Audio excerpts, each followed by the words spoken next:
L'épigénétique, est-ce que vous en avez déjà entendu parler?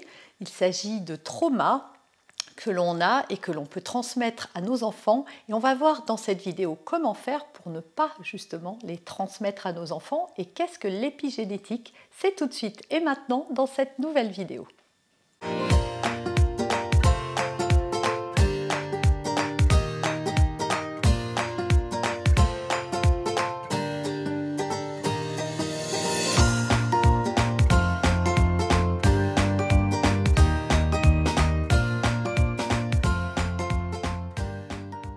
Bonjour, je suis Noémie de Saint-Cernin, votre coach en développement personnel et en parentalité. On va parler épigénétique aujourd'hui, transmission intergénérationnelle, pardon. Mais avant, je vous propose de télécharger mon coffret pour plus de bonheur et de joie. Vous avez le lien qui apparaît sur la vidéo, également en description et en commentaire. Alors l'épigénétique, si vous n'en avez jamais entendu parler, qu'est-ce que c'est? C'est la transmission des traumatismes intergénérationnels par le biais de la biologie. Ça veut dire quoi concrètement? Eh bien, des chercheurs d'Atlanta ont découvert, en faisant des expériences sur des rats, quelque chose qui a révolutionné notre façon de voir les traumatismes et leur transmission à travers les familles. Jusqu'alors, on pensait que les traumatismes pouvaient être transmis aux enfants de manière éducative. L'expérience qui a été faite sur des rats, il s'est agi en fait de faire subir un traumatisme à des rats et d'y associer une odeur particulière de manière à ce que à chaque fois que le rat sentait cette odeur, eh bien ça réveillait en lui des angoisses, des craintes, du stress puisque ça venait réveiller le traumatisme qu'il avait subi. Et puis on a fait de l'insémination artificielle avec le sperme de ces rats. On a isolé les petits rats qui sont nés, donc ils n'ont jamais été au contact de leurs parents. Et quand on a utilisé l'odeur de l'expérience sur les petits rats, ils généraient du stress, des peurs et des angoisses. Cette expérience a donc démontré d'une certaine manière que les traumatismes ne se transmettaient donc pas par l'éducation, mais par le sperme et donc par les gènes.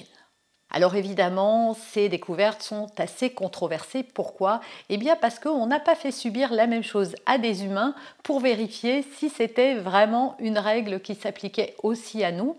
Cependant, d'autres études sont venues conforter l'épigénétique dans le sens où on a par exemple constaté que des femmes enceintes le 11 septembre, au moment où les tours se sont écroulées, des femmes enceintes qui ont assisté à l'écroulement des tours, ont eu des enfants qui avaient beaucoup plus d'angoisse et de stress que les autres.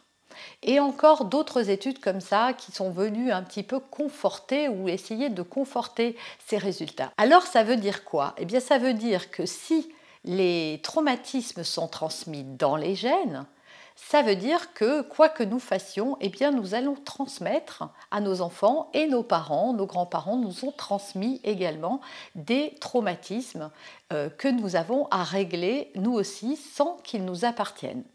En spiritualité, on parle de mémoire d'âme, de mémoire que l'on se transmet de génération à génération. Et d'ailleurs, on observe dans certaines familles que, par exemple, il y a toujours un suicidé ou que le premier-né des enfants décède avant l'âge de 20 ans.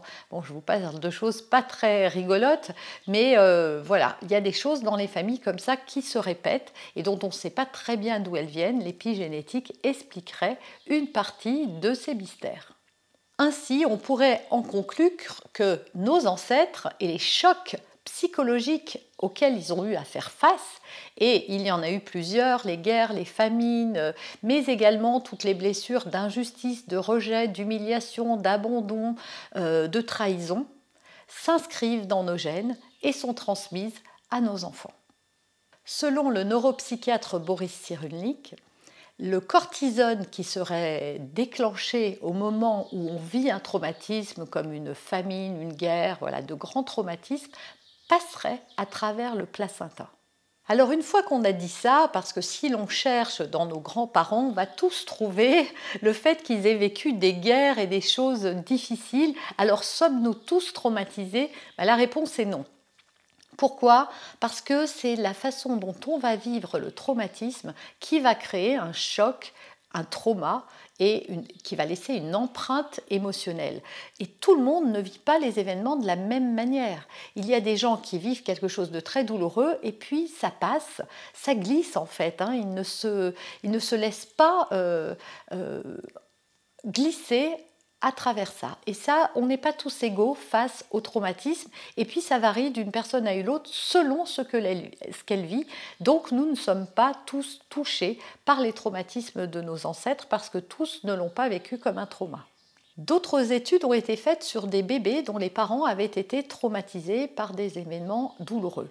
Et on a constaté que ces bébés sécrétaient moins d'hormones de croissance et d'hormones sexuelles.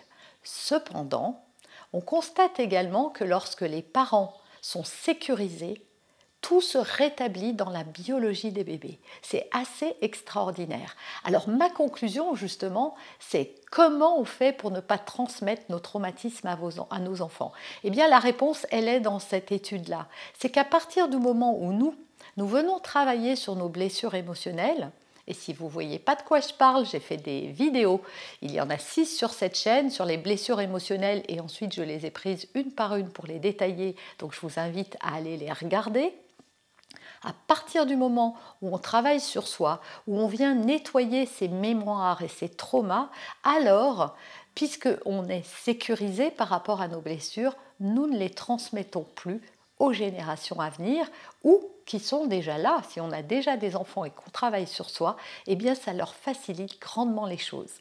C'est pour ça que faire un travail et se faire accompagner sur le chemin de la libération de ces blessures, et libération de ces blessures, ça veut dire quoi? Eh bien de toutes ces choses qui vous posent problème dans votre vie. Ces manques de confiance, ces rejets multiples, ces abandons, en fait, il y a dans votre vie des choses comme ça qui se répètent et qui se répètent encore, et c'est donc de travailler sur ces répétitions, donc sur ces compulsions de répétition, sur ces schémas, eh bien que vous allez pouvoir offrir à vos enfants et faire un très beau cadeau puisque eux auront moins de choses à nettoyer, seront libérés d'une certaine manière et seront plus légers.